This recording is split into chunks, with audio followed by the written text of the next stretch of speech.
Bonjour, je m'appelle Marie et je vous souhaite la bienvenue dans la 3e saison d'Un beau jour, un podcast de famille chrétienne. Un beau jour, c'est l'histoire d'hommes et de femmes croyants qui, comme vous et moi, menaient une vie tranquille, tracée d'avance. Et puis un beau jour, un événement inattendu et bouleversant a complètement infléchi le cours de leur existence. Ils nous racontent comment ils en ont été bousculés, changés, rabotés, transformés dans leur vie et dans leur foi. Je suis sûre que vous serez comme moi édifiés et enrichis par ces récits livrés le cœur et l'âme grands ouverts.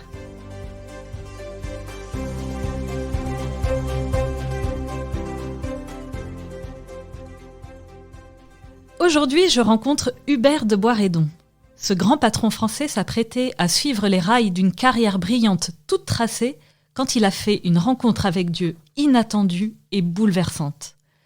Elle l'a poussé à remettre en question ses plans de carrière, à s'interroger sur ses désirs profonds et à suivre une voie qu'il n'aurait jamais imaginé prendre. Il raconte son itinéraire dans un livre très personnel et émouvant, L'Esprit souffle, suis-le. Bonjour Hubert. Bonjour Marie. Alors merci d'avoir accepté mon invitation, malgré un agenda que j'imagine très chargé. Mais à la lecture de votre ouvrage, j'ai tout de même compris que c'était un agenda qui se laissait volontiers bousculer par l'inspiration et son auteur céleste. Et vous allez nous raconter comment. Mais avant cela, pour commencer, je voudrais que vous me présentiez l'objet symbolique de votre histoire que vous avez apporté et que vous me disiez pourquoi vous l'avez choisi. Alors la question de l'objet symbolique à apporter m'a fait travailler un petit peu.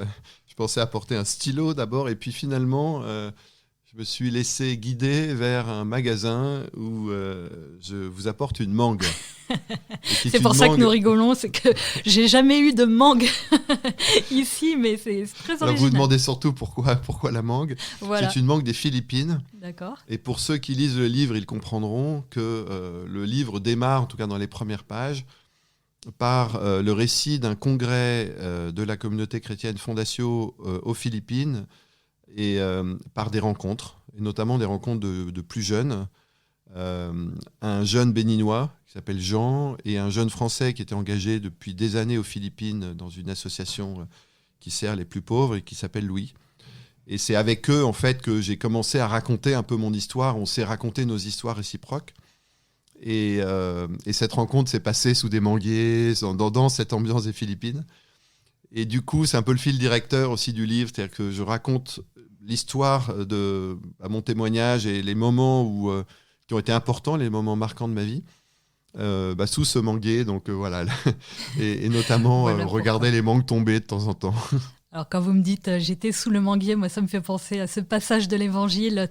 Tu étais sous le figuier et je te connaissais, ça me fait penser au Christ.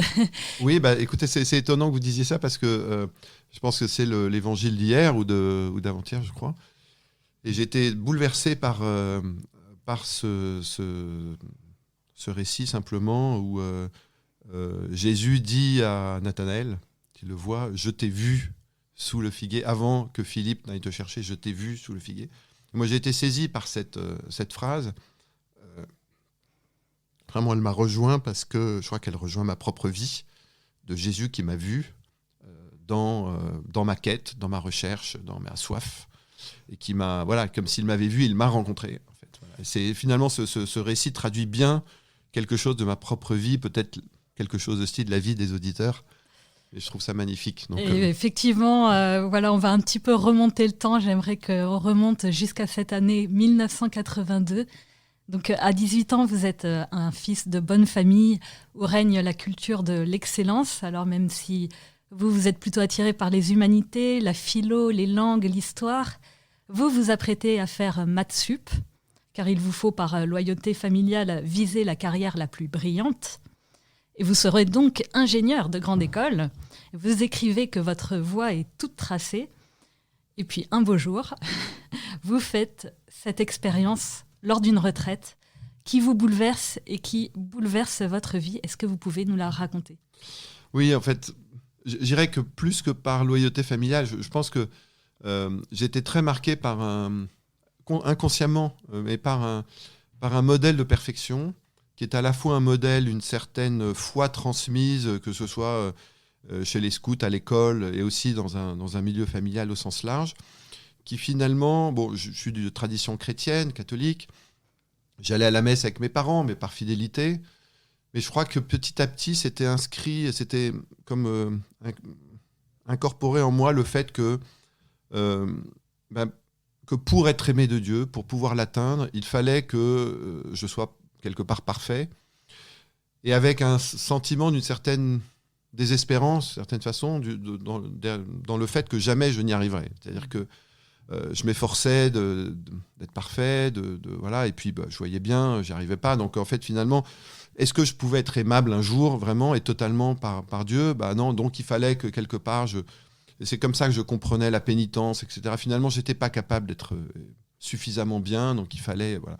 Donc c'est tout un rapport à la foi et la religion qui finalement me faisait voir Dieu, je pense, un petit peu l'image du Dieu sur son nuage, qui compte les points et qui donne le bulletin de notes à la fin. Bon. Et je dirais que dans ma vie tous les jours, c'était la même chose, c'est-à-dire que je me disais, voilà, il faut que je réussisse. Je pensais que pour satisfaire mes parents et satisfaire mon entourage, il fallait que je sois le meilleur. Donc je m'efforçais énormément, je mettais beaucoup d'attention à être le meilleur, le premier de classe, etc. Mais finalement, sans que ça me rende profondément heureux, c'était une satisfaction, j'allais dire, un peu d'un certain ego, de dire, voilà, j'ai réussi, etc. Et du coup, je m'apprêtais effectivement dans le choix de mes études. J'ai très longtemps pas su ce que je voulais faire. Et mes professeurs me disaient, écoute, te pose pas de questions, si tu es capable d'aller de faire maths sup, c'est là où tu auras le plus de pouvoir finalement. Et l'un m'avait dit, voilà, si tu fais maths sup, tu seras général, si tu fais une prépa commerciale, tu pourras être colonel, mais il faudra que tu acceptes de ne pas être à ce niveau-là. Moi, je voulais être le meilleur, donc donc je me suis forcé à faire maths sup. Et puis, à ce moment-là, on avait prévu avec des amis, donc j'avais juste 18 ans, de passer des vacances dans la maison d'un ami dont les parents nous prêtaient la maison dans le sud de la France. Ça allait être une très, très belle vacances, etc. Et puis, un jour, j'apprends qu'en fait, c'est plus possible parce que la maison n'est plus disponible. Je me retrouve avec une semaine de fin août libre, un peu désespéré. Et c'est là où ma mère a joué un rôle important. Et elle est venue me voir en me disant, écoute, voilà, tu vois, Hubert, je vais te dire quelque chose que je t'ai jamais dit jusqu'à présent, mais je pense que c'est le plus beau cadeau de mère que je pourrais te faire. C'est te proposer de faire une retraite à cet endroit, à la communauté de La Roche d'Or, qui pour moi était vraiment très important. Et je pense que ça t'apportera énormément au moment où tu vas rentrer en prépa, etc. Au début, je l'envoyais balader en me disant, écoute, tu vas quand même pas me demander de faire une retraite, ou on va me demander de réciter le chapelet, de mettre à jour, enfin, je sais pas, tout ce que... Bon, j'avais aussi toutes les images des moments où on m'avait un peu forcé, comme je raconte dans le livre, quelque part, à réciter le credo en latin, etc. Et puis, je me suis même évanoui en faisant ça. Ah oui, Donc j'avais été assez traumatisé par ce type d'expérience. Et puis le fait qu'elle me dise avec autant de passion et d'amour quelque part, dire écoute, voilà, c'est le plus beau cadeau de mère que je puisse te proposer. J'ai finalement adhéré et je me suis inscrit à cette retraite. Et finalement, elle a réussi en plus à convaincre un certain nombre de mes amis d'y aller aussi. Et donc on s'est retrouvés là-bas. Et là, je suis arrivé à cette retraite et première chose qui m'a un peu étonné, je vais dire, c'est le prêtre qui prêchait cette retraite a dit, est-ce que vous savez que Dieu parle ? Dieu parle, j'ai jamais entendu que Dieu parlait. Moi, pour moi, Dieu, il était lointain, il me regardait, il m'observait, mais il me parlait jamais, j'étais pas... Bon. Est-ce que vous savez que Dieu parle ? Et il a rajouté, voilà, pour l'entendre, il faut accepter de faire silence. Est-ce que vous acceptez de rentrer dans cette démarche ? Voilà. Donc ça a été première chose. Et puis deuxième chose, c'était la rencontre d'un jeune de mon âge. En fait, on était en silence pendant les repas et je voyais ce jeune qui buvait sa soupe avec une espèce de concentration, de passion, avec un regard et un sourire qui était absolument incroyable. Il vivait une relation intérieure que je pense à quelqu'un, quelque part, qui m'a interpellé. Et j'ai osé aller le voir à la fin. Je lui ai dit, écoute, ça va peut-être te paraître bizarre, mais j'ai été interpellé par ton sourire, par ton regard. Et il m'a raconté son histoire et d'un jeune qui s'est un peu rebellé, qui est parti comme ça marcher sur les routes d'Assise. Et il a employé cette phrase, il dit « Et Dieu m'a rencontré sur mon chemin ». Et Dieu m'a rencontré sur mon chemin. Et cette phrase m'a percuté. Je ne peux pas expliquer vraiment pourquoi. Je pense qu'avec le recul, je pense que moi, je m'étais efforcé d'aller vers Dieu. Et là, j'entendais que Dieu l'avait rencontré, lui, sur son chemin. Et moi, dans ma tête, je me suis dit, mais est-ce qu'il serait possible que Dieu me rencontre gratuitement ? C'était comme c'est une première chose qui s'est ouverte. Le lendemain, nouveau prêche, et le prêtre parle de la vie de Charles de Foucault. Notamment, j'ai perçu cette angoisse de Charles de Foucault qui errait dans sa vie, qui cherchait un sens, qui trouvait pas pourquoi vivre, qui vivait avec des choses futiles de certaine façon. Et ce qui m'a percuté, c'est quand j'ai entendu qu'à un moment Charles de Foucault a lancé un défi à Dieu, qui était de dire mon Dieu, si vous existez, manifestez-vous à moi. Et moi, ressentant cette espèce d'angoisse de chercher le sens profond de ma vie, je me suis dit chiche. Et je me rappelle c'est assez simpliste d'une certaine façon, mais il y avait une colline sur ce lieu de retraite à Besançon, à côté de Besançon. Et je suis monté sur la colline, il n'y avait personne, vers 5h, 6h du soir. Et j'ai littéralement crié vers Dieu. J'ai dit, Seigneur, si tu existes, manifeste-toi à moi. Et je l'ai crié de toute mon âme, de toute ma force, de toutes mes tripes. C'est sans doute entendu, je ne sais pas, mais c'était vraiment... Et il s'est passé là quelque chose d'assez étonnant, ce 5 septembre 1982 à 18h, où après avoir crié, j'étais comme saisi d'une présence. Je sais pas, c'est quelque chose comme littéralement envahi, imprégné, saisi, je ne sais pas comment dire. Je dis souvent, en fait, j'étais conscient, je pouvais bouger, etc., mais je n'avais pas envie de bouger, tellement mais cette présence, je ne savais pas ce que c'était, je n'avais jamais senti ça. Et une présence j'en ai un peu d'émotion en parlant, parce qu'elle est toujours là, quelque part. C'est une présence d'un amour tel que ça me dépassait complètement. Et je ne pouvais même plus parler, je n'avais plus envie de parler, j'étais là, bouche ouverte, recevant, j'allais dire... Et je suis resté, je ne sais pas combien de temps, 1 heure, 2 heures, je ne peux même pas dire, laissant faire ce qui était en train de se faire. C'est-à-dire, ce qui se faisait, c'était une rencontre. Une rencontre. Et après coup, on m'a expliqué, on m'a dit, mais ce que tu as vécu, c'est ce qu'on appelle l'effusion de l'Esprit Saint, c'est ce qu'on appelle... Voilà. Mais moi, sur le moment, c'était juste, mais qu'est-ce qui m'arrive ? Une expérience tellement forte que quand vous rentrez dans votre chambre, vos camarades ne vous reconnaissent pas. Oui, alors c'est là, en fait ça a été le premier retour à la réalité, c'est que j'arrive le soir, du coup il devait être 10h, 10h30 du soir, tous mes camarades, on était 4 dans la chambre, j'ouvre la porte et il me dit, mais Hubert, qu'est-ce qui t'arrive ? Il me dit, mais t'as plus la même tête. Voilà. Et là, j'ai réalisé que, en fait, c'est par leur regard que j'ai réalisé que j'avais vécu quelque chose, comme si une lumière était entrée en moi, quelque chose que je ne maîtrisais pas, qui était de l'ordre du don gratuit. Alors, c'est une expérience très forte qui a une conséquence immédiate. Vous avez le courage de changer d'orientation. Oui, je pense qu'il y a eu 2 conséquences. Une dont je ne parle pas forcément dans le livre, c'est que j'étais tellement animé de cet amour que même en retour dans le TGV, c'était un peu à côté, peut-être un peu exagéré, de jeunes convertis, on va dire, de jeunes.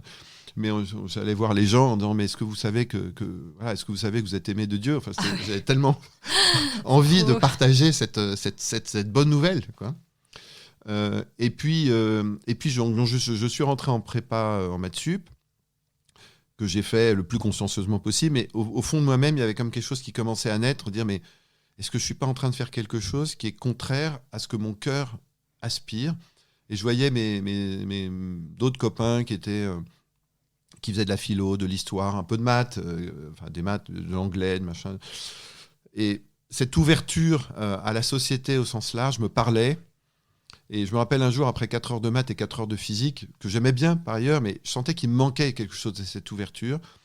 Et le préfet de l'époque, un jésuite, le père Gilibert, qui vient nous voir en disant, écoutez, je suis étonné, personne ne vient me voir pour me dire qu'il y a quelque chose qui ne va pas. Et je me rappelle l'avoir dit à mon voisin, je crois qu'il va voir quelqu'un très rapidement. La perche. Voilà. Et j'ai senti qu'à ce moment-là, cette liberté que j'avais reçue, qui était, Hubert, tu n'as plus besoin de faire ce qu'il y a de mieux pour être aimé, tu es aimé, point. Construis ta vie, suis ta vie. Voilà. Et je me rappelle, à cette époque, j'en ai même pas parlé à mes parents. Je suis allé le voir en disant, écoutez, voilà, je pense que si vous êtes d'accord, j'aimerais changer d'orientation. La seule chose, à l'époque, il y avait des bisutailles.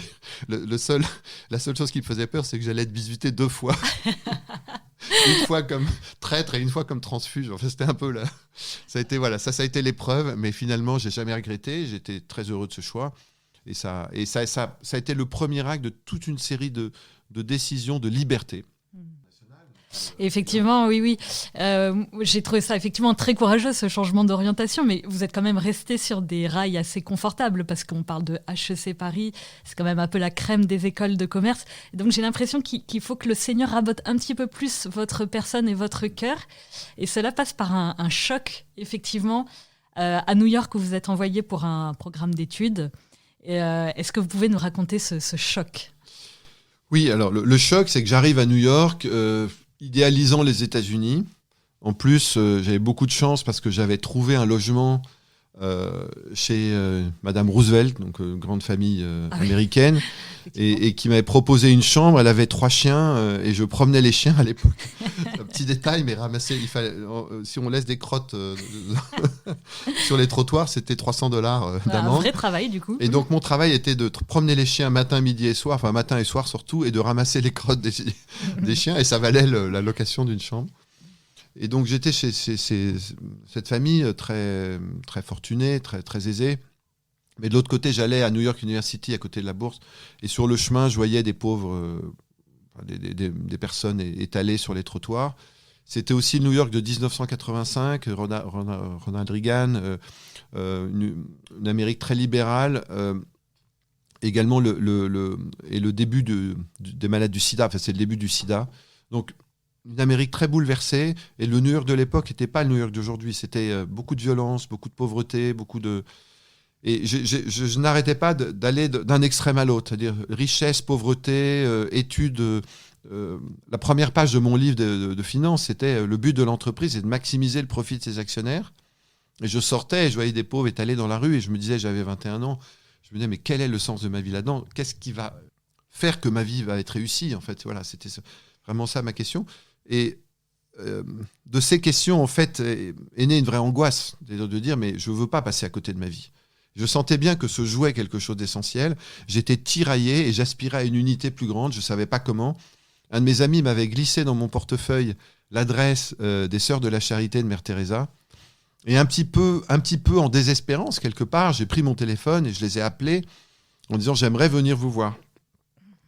Et elles m'ont renvoyé promener gentiment en disant écoutez, non, c'est pas possible, because Mother will be there. Bon, très bien. Ça, c'est une histoire incroyable. Ouais. Because Mother will be there. Vous savez moi, pas qui c'est ? Je comprenais pas Mother will be there, c'est gentil, mais bon. Et cette angoisse était telle, cette envie de trouver une réponse était telle que j'ai rappelé 4 fois, 5 fois en disant écoutez, je veux y aller, je veux y aller.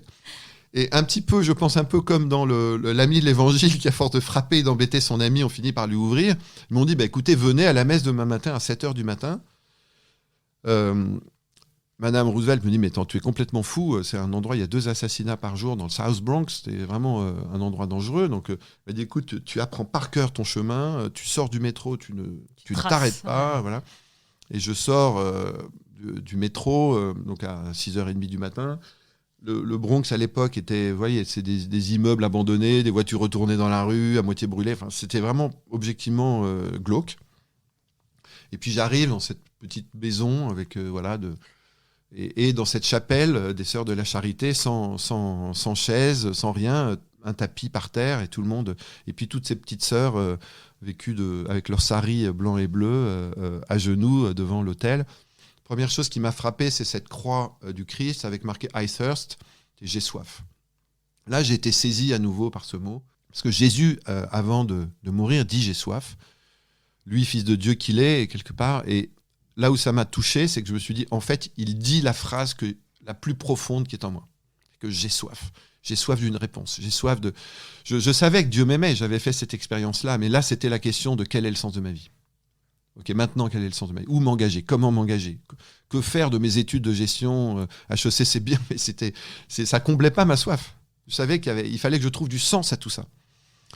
Et quand j'ai vu ce mot « j'ai soif », j'ai senti comme si j'étais en présence de Jésus qui comprenait la profondeur de mon angoisse et de ma soif.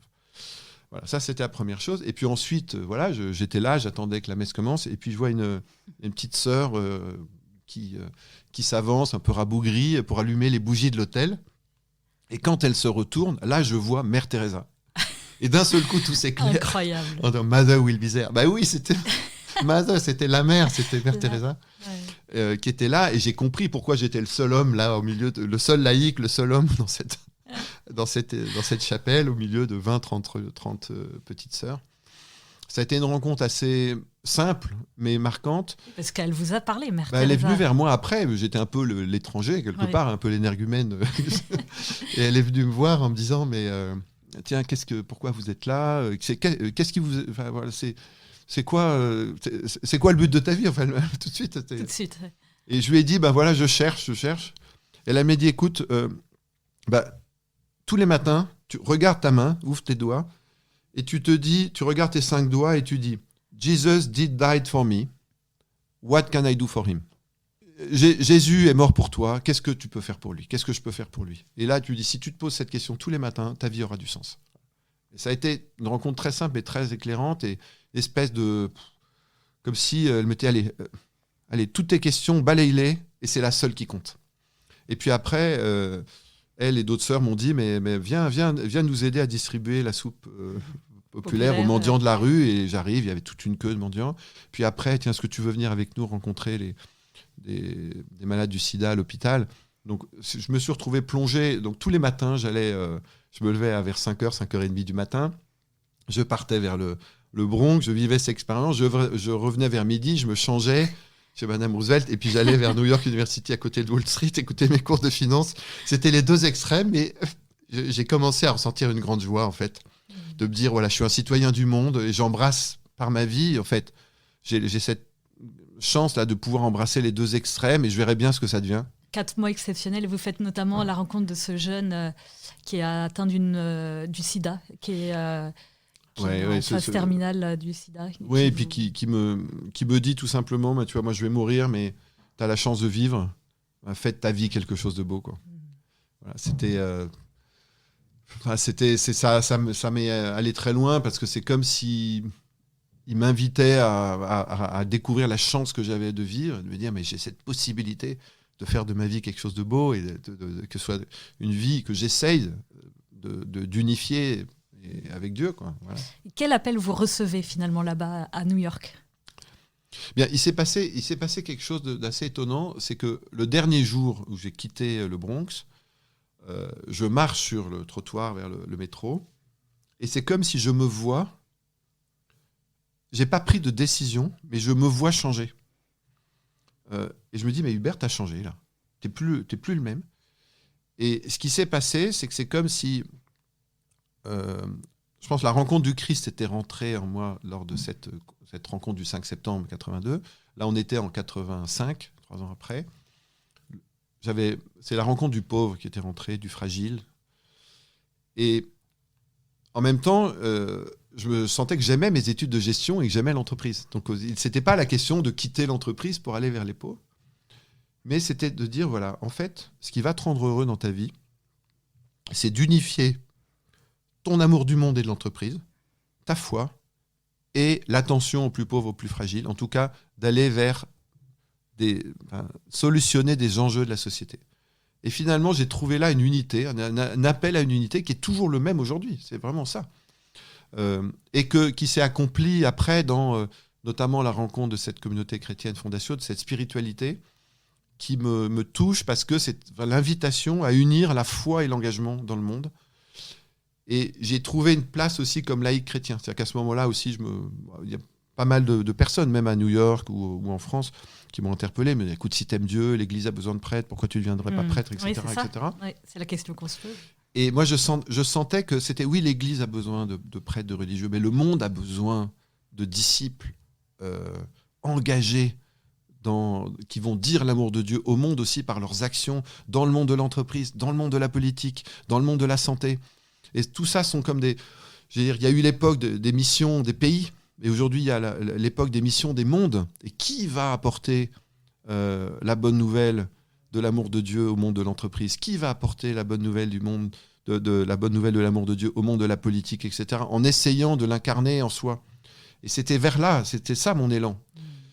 Mais il m'a fallu du temps pour comprendre en fait que c'était vraiment de l'ordre d'un appel et d'une vocation, et que c'était pas une sous-vocation, qu'il n'y avait pas la grande vocation des prêtres, des religieux, et puis la sous-vocation des pauvres laïcs qui étaient entre guillemets, qui étaient un petit peu réduits à n'être que laïcs. Et je pense que ça c'est quelque chose que je porte, c'est que je pense que dans l'élan de Vatican II, dans le souffle de Vatican II, l'Église a besoin de témoins, l'Église a besoin de disciples, d'apôtres des temps nouveaux qui sont des gens comme vous et moi, qui s'engagent en plein monde, dans le monde de la jeunesse, avec leurs amis, comme dirigeants d'entreprise. Et c'est ça qui, je pense, le monde a besoin d'avoir cette espérance qui irradie tous les mondes pour aller aux périphéries, comme le dit le pape François.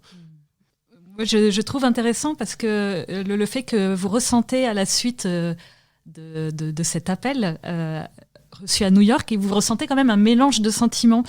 Vous ressentez cette grande joie de ressentir que votre vie a changé, mais aussi de la tristesse, parce qu'il vous faut, pour suivre ce que votre cœur vous dicte, renoncer tout à fait à suivre la tradition familiale, et notamment faire votre service militaire en tant qu'officier, comme votre grand-père, un grand résistant. Et c'est un véritable arrachement quand même.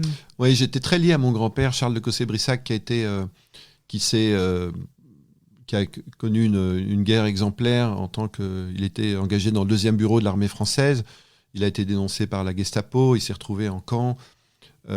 Et pour moi, il incarne toute une tradition familiale de noblesse, de fidélité, d'exemplarité, de courage. Et j'allais dire, dans la tradition familiale, à l'époque, on faisait encore le service militaire, il était naturel et normal que je revienne et que je m'engage dans ce qu'on appelle les EOR, l'école des officiers de réserve. Et pour moi, c'était un arrachement de dire, est-ce que je ne vais pas décevoir ma famille et notamment mon grand-père en disant que non, je vais faire une coopération. Parce que c'était ça le désir, du coup, de me dire il faut que je prolonge l'expérience de New York par quelque chose qui me permette de continuer la rencontre avec les plus pauvres en utilisant ma formation de gestion et en vivant ma foi. Oui, ça a été un arrachement, c'était un renoncement, mais là, je pense que j'ai écouté cet appel plus profond en faisant confiance aussi que l'amour de mon grand-père et de mes parents et de ma famille allait être plus grand. J'étais capable de comprendre qu'il y avait quelque chose qui se jouait et ça a bien été le cas. Ah oui, c'est ce que je me posais comme question. Votre famille a compris? Oui, ils m'ont soutenu. Mon grand-père, la crainte, je me rappelle, mon grand-père m'a dit, parce que c'était quand petit à petit, après, finalement, je suis parti pour le Chili. C'était quand même le Chili du général Pinochet en pleine dictature à l'époque. Donc c'était plus la crainte de dire, à l'époque, il n'y avait pratiquement aucun Français qui allait là-bas. On est parti à 2 avec un ami, Laurent Barbaché, d'HEC, et puis 2 autres d'une école de l'agro. Bon, on était objectivement c'était un peu bizarre de partir au Chili, donc c'était plutôt la crainte de est-ce que c'est pas dangereux, c'était plutôt ça. Donc, mais non, il a.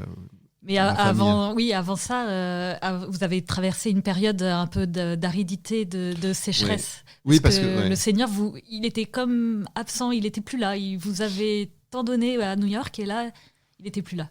Ouais, c'est ça. Je pense que ce que je raconte dans le livre, c'est que je pense que la vie avec Dieu, j'allais dire, c'est des chemins courbes.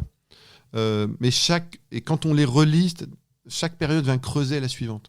Donc, j'allais dire, à New York, j'ai vécu une période qu'on peut appeler de consolation. C'est-à-dire qu'il y a eu la désolation qui a été un peu l'angoisse, la réponse. Et puis, je suis parti ensuite en Allemagne. Je me suis retrouvé à l'université de Cologne, une université de 50 000 étudiants. J'étais complètement perdu. Je connaissais personne. J'habitais à l'extérieur de Cologne. Et je me suis dit, mais c'est bizarre. Après cette expérience radieuse de New York, je me retrouve seul. Je me dis, mais là aussi, quel sens ça a? Et puis, me disant, est-ce que Dieu m'a oublié, en fait? Est-ce que Dieu m'a oublié? Est-ce que tout ça, c'était du rêve? Enfin, voilà, c'était... là aussi, j'ai creusé. Et puis, bon, pour faire court, j'ai un moment, en revenant en France, à Saint-Germain-en-Laye, où nous habitions avec mes parents. Je suis à la messe de Saint-Germain. Mes parents n'étaient pas là ce week-end. Et la messe était célébrée par le cardinal Raúl Enríquez de Santiago du Chili. Faut dire que j'avais été marqué déjà par le Chili, puisque en 1983, j'avais 19 ans, j'avais accompagné mes parents dans une rencontre internationale de Fondatio. Il se trouve qu'il y a une communauté de Fondatio au Chili, était venue, c'était à Louvain-la-Neuve en Belgique, était venue une quarantaine de Chiliens, à peu près la moitié des quartiers riches, la moitié des quartiers pauvres. Je me posais plein de questions sur les systèmes économiques et politiques, qu'est-ce qui va permettre de transformer le monde. Et je vois les riches disant aux pauvres combien ils avaient besoin d'eux pour convertir leur vie, et les pauvres disant aux riches qu'en fait ils n'auraient jamais pu être là sans eux. Et je les ai vus se mettre à genoux. Le Chili était en grande tension, il y avait ce qu'on appelle les protestas dans la rue, beaucoup de tensions sociales. Et je les vois se mettre à genoux, prier ensemble, demandant la prière de toute la communauté pour eux. Et ça m'a bouleversé. Et je me rappelle être reparti de cette rencontre en disant à mes parents, je ne sais pas ni quand, ni comment, ni pourquoi, mais j'irai au Chili un jour. C'était il y avait quand même... Ça, j'avais 19 ans. Il y a eu New York, c'était après. Ouais. Et puis, donc là, à 21 ans, après New York, l'Allemagne, et là, je vais à cette messe de Saint-Germain-en-Laye, célébrée par ce cardinal. Donc, évidemment, ça fait tilt. Ça fait tilt. Ça fait tilt en moi. À la sortie de la messe. Mais c'est là où un ami de mes parents me dit, Hubert, qu'est-ce que tu fais ce soir ? Je dis, rien, je suis tout seul. Écoute, viens dîner à la maison. J'ai invité le cardinal et Domingo Santamaria, ancien ministre de l'économie du gouvernement de la démocratie chrétienne, Eduardo Frei. Il se trouve qu'il y a quelqu'un qui devait venir qui est pas venu. La providence. Voilà. Et là, mon cœur était ouvert. Et j'ai dit oui, j'y vais. Et je me retrouve dans ce dîner très impressionné avec ces grands hommes. Et là, le Domingo, ce ancien ministre, président d'une banque de développement créée par le cardinal au Chili, me dit « Et toi, Hubert, qu'est-ce qui t'anime dans ta vie ?» Et donc, j'ai raconté un peu l'histoire que je vous raconte. Et là, il répond, mais attends, mais c'est au Chili que tu vas trouver la réponse. Parce qu'en fait, à ce moment-là, on me proposait de partir en copé dans des pays en Afrique ou autre, mais plutôt comme enseignant, professeur de français, de latin, etc. Mais en fait, c'était pas mon truc. Moi, je voulais utiliser mon savoir-faire, mon amour de l'entreprise, l'envie de... Voilà. Et là, il me dit, mais c'est au Chili que tu vas trouver. Viens travailler dans la banque que je dirige, qui a été créée par le cardinal qui est devant toi. Oh là là. Et donc, on a créé une coopération à 4 qui était approuvée par On est parti avec la délégation catholique pour la coopération, approuvée par le ministère des Relations extérieures. On est comme ça qu'on est parti pendant 2 ans dans cette banque chilienne, à vivre une expérience qui a été extrêmement marquante, puisque j'étais parti pour 2 ans, j'y suis resté 7 ans. J'ai rencontré mon épouse Marianne, qui est belge là-bas. On s'est mariés. C'est tout que le livre raconte largement. Oui, on va pas avoir le temps de tout raconter malheureusement ou heureusement, parce que comme ça déflore pas trop l'ouvrage qui est vraiment passionnant et émouvant. Mais moi, ce que j'ai trouvé très beau dans votre livre, c'est votre disponibilité à suivre l'Esprit Saint et à accueillir ce qu'il vous inspire, même si c'est déroutant. Ainsi, vous commencez votre vie professionnelle par 7 ans d'engagement passionné et radical au service des pauvres au Chili, en créant une banque avec et pour les pauvres. Mais ensuite, vous sentez qu'il vous faut rentrer, avoir une carrière beaucoup plus classique de dirigeant d'entreprise. Et donc, je voulais savoir comment vous faites pour écouter l'Esprit Saint, pour être sûr de ne pas vous tromper, parce que c'est un peu étonnant. Vous êtes appelé à servir les pauvres et puis vous les laissez au Chili. Enfin, c'est déroutant. L'esprit, on ne sait d'où il vient ni d'où il va. Et je pense que c'est vraiment ça. Et il parle aussi à travers la réalité. C'est le réel qui, par effet miroir, nous permet de discerner le mouvement de l'esprit. Et ce qui s'est passé, c'est que nous dirigeons cette banque de microcrédit que j'avais créée avec Laurent Barbachet, cet ami qui était déjà reparti. Il y avait Marianne, qui est devenue mon épouse après, mais à ce moment-là, qui ne l'était pas. Et je rentre en France. Le livre raconte hépatite virale, je me retrouve cloué au lit. 15 jours après, Marianne, accident de voiture terrible, à peine 5% de chance de survie. Enfin voilà, tout s'écroule à ce moment-là. Et l'équipe chilienne de cette banque de microcrédit se prend en main d'une telle manière qu'en fait, non seulement ils arrivent à maintenir l'activité, mais ça devient leur projet. Et ce qui était en fait mon plus grand désir. Et donc, entre-temps, à travers une histoire que je raconte, Marianne s'en est sortie, finalement on s'est mariés, on est reparti au Chili, mais en sentant clairement qu'on n'avait pas à reprendre le contrôle de cette banque de microcrédit, mais à préparer une transmission. Et moi, la parole qui me venait tout le temps, c'était la parole de Jésus au moment de l'ascension, qui dit « Il est bon que je m'en aille ». J'ai vraiment senti que même si c'était très difficile pour moi, parce que ce projet, c'était les tripes de mes tripes. C'était cette réponse d'unité, quelque part. Je servais les plus pauvres, je vivais ma foi et je créais une banque. Donc c'était, voilà. Bon. Mais je sentais que pour le bien de la banque elle-même et du Chili lui-même, il fallait que nous nous retirions pour qu'en aucun cas cela redevienne notre projet. Et donc c'était un peu un appel à quitter. Mais vous savez, c'est souvent ça, et c'est souvent ça dans ma vie, comme je pense dans la vie de beaucoup de chrétiens. C'est cet appel, je crois que c'est Abraham, qui Dieu dit va vers le pays que je te montrerai. Va tout de suite vers le pays que je te montrerai au futur. Mais le montrerai, il lui dit pas où. Et là, c'était pareil. Il m'avait dit pars au Chili, tu vas trouver quelque chose, tu sais pas quoi. Et là, c'était reviens et fais confiance. Donc il y a à chaque fois un appel au détachement pour laisser Dieu faire. Et c'est ce qui s'est passé. Et après, redémarre toute une autre période de vie que je raconte dans le livre, mais qui est un retour à l'entreprise, enfin pas un retour, une découverte de l'entreprise traditionnelle dans un grand groupe industriel, groupe Rhône-Poulenc, qui m'emmène au Japon, en Chine, etc. Et découvrir l'importance du marketing industriel, du management international, du développement durable, et qui m'emmène petit à petit vers ma responsabilité actuelle, qui est celle de diriger une entreprise industrielle de taille intermédiaire, où nous sommes 2700, et où j'essaye justement de vivre cette unité à nouveau. Voilà. Mais l'histoire continue, mais l'appel reste le même. C'est ça, je pense, qui est et notamment pour des jeunes qui nous écoutent, je dis souvent, mais c'est important d'honorer, d'honorer les aspirations profondes que nous pouvons avoir, parce qu'elles disent quelque chose de nous, et autant les modalités vont changer, mais ce que nous sommes profondément, et si on a cette chance d'avoir pu faire l'expérience de Dieu, ce que l'Esprit nous dit, en fait, il y a quelque chose qui demeure et qui est un peu notre marque, j'allais dire notre ADN, qui continue de nous marquer pour notre vie entière. Ça paraît quand même très éloigné, le domaine de la foi et le domaine de l'entreprise à première vue. Comment suivre l'Esprit Saint quand on est chef d'entreprise? Est-ce que vous avez un exemple concret à me donner? Les exemples, c'est tous les jours. Je pense que je pense pas que c'est éloigné, parce que autant je vous disais 1985, le but de l'entreprise, maximiser le profit de ses actionnaires, c'était le livre de finances internationales. Je crois que petit à petit, aujourd'hui, on voit que le monde évolue, on commence à comprendre que le but de l'entreprise, il est plus large que ça. On parle de raison d'être, on parle de finalité. Moi, je crois que le but de l'entreprise, c'est d'abord l'épanouissement de ses salariés et la transformation de la société en profondeur. Bien sûr, il faut qu'elle soit rentable pour que cette mission-là soit pérenne. Mais la rentabilité, pour moi, est un moyen, est une condition de réussite de l'entreprise. Mais l'important, c'est quel est l'objectif. On se rend compte que le monde aujourd'hui a des tels enjeux, notamment avec le réchauffement climatique. On est à une bascule, on passe ou on passe pas. Et donc, est-ce qu'on va passer notre temps, est-ce qu'on va mettre toute notre énergie juste à gagner de l'argent pour de l'argent, ou on va mettre notre énergie à réussir ce passage et à faire que le monde va passer cet obstacle majeur. Et donc, quand on voit l'entreprise comme ça, on voit qu'on n'est pas si loin de Laudato Si, par exemple, de l'encyclique du pape François. C'est-à-dire réunifier l'écologie et l'industrie, par exemple.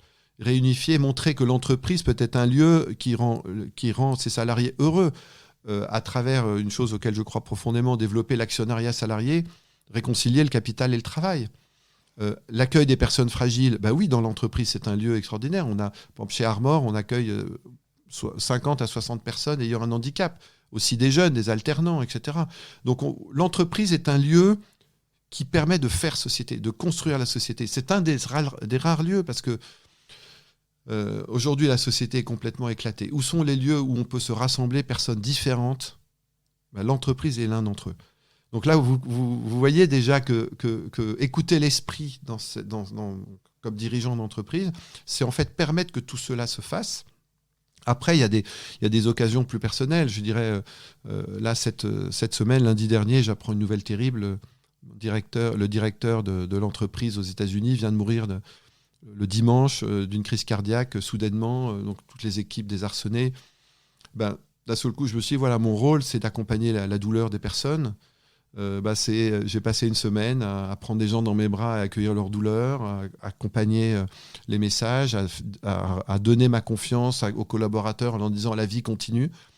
Et dans ces moments-là, on n'est plus simplement dirigeant d'entreprise, on est frère, père, pasteur, dirigeant.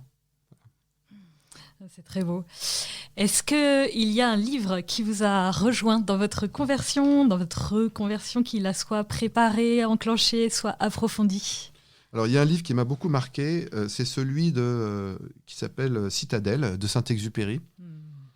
D'ailleurs, dont je parle pas mal dans le livre, parce que je trouve que Saint-Exupéry dit avec des mots humains, en fait, des choses extrêmement profondes.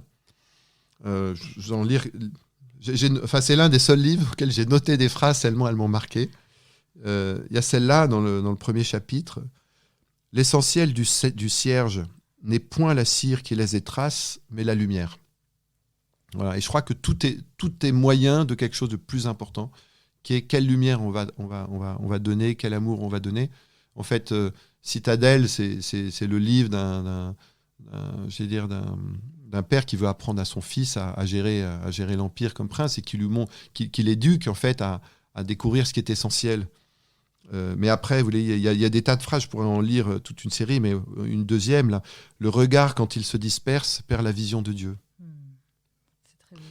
Ceux-là qui n'échangent rien ne deviennent rien et la vie n'aura point servi à les mûrir. Voilà, toutes ces phrases. Il dit à son fils, voilà, par rapport à son peuple, force-les de bâtir ensemble une tour et tu les changeras en frères. Mais si tu veux qu'ils se haïssent, jette-leur du grain. Voilà, on pourrait continuer, mais cette citadelle m'a révélé quelque chose de ma propre vocation. C'est-à-dire, je pense qu'il ne faut pas renoncer à avoir de l'ambition en tant que dirigeant d'entreprise. J'ai l'ambition, on souhaite être leader mondial, nous le sommes, à développer un esprit de conquête, mais en même temps à ne pas couper cette ambition de son cœur, de ses émotions. Nous, en fait, nous sommes invités à être unifiés dans nos vies. Et je cite là un vieux père jésuite qui nous a accompagnés au Chili, qui avait 90 ans et qui me disait souvent, mais vous savez Hubert, Dieu et l'homme, c'est tout un. Quel conseil pourriez-vous donner à un jeune hésitant sur son avenir, tiraillé entre aspiration idéaliste, entre guillemets, et carrière raisonnable, entre guillemets aussi ? Alors, un jeune qui se pose ces questions entre son idéal et sa carrière raisonnable, je dirais plusieurs choses. Je dirais ne pas haïr la carrière, ne pas haïr sa formation, parce que avoir une bonne formation permet d'une part de développer des compétences, mais également donne une très grande liberté. Je dis souvent, en fait, moi j'ai eu la liberté de partir au Chili pendant 7 ans, aussi parce que j'ai pu faire des études qui m'ont prouvé à moi-même et aussi à l'extérieur que j'étais pas non plus un illuminé idéaliste, que j'étais capable, quand il fallait, de travailler, de développer des compétences. Et ça m'a bien servi après pour pouvoir continuer ma voie. Voilà. Parfois, il peut y avoir une tentation de dire j'ai un idéal, donc l'entreprise c'est mauvais, les formations c'est mauvais, je quitte tout, je vais travailler je vais à la campagne, faire de l'associatif, etc. Peut-être, faut pas non plus mais bien poser la question du long terme. Et parfois, il y a un temps pour s'enraciner dans une formation et après vivre son idéal. En même temps, je dirais, pour le jeune qui, par contre, veut à tout prix faire une formation et être le meilleur, un peu comme j'ai pu l'être, et chercher un peu la gloire, la puissance et l'argent, j'allais dire, ben là, écoute tes aspirations profondes, écoute l'esprit qui parle en toi. Est-ce qu'il ne t'appelle pas à quelque chose de plus essentiel ? Et donc à donner une place aux autres, à donner une place à ton idéal, à donner une place à Dieu. Voilà. Donc je dirais que c'est vraiment, je pense que c'est une question de posture et d'équilibre. Ne pas renoncer à son humanité, ne pas renoncer à ses capacités, à ses talents, mais en même temps leur donner un sens qui fait que tout est transcendé. Je vous ai demandé de venir avec votre prière préférée, peut-être celle qui vous accompagne depuis ces années de mission. Quelle est-elle et pouvez-vous nous la lire ? Alors moi, la prière que je préfère, c'est cette prière de Charles de Foucauld. Seigneur, je m'abandonne à toi, fais de moi ce qu'il te plaira.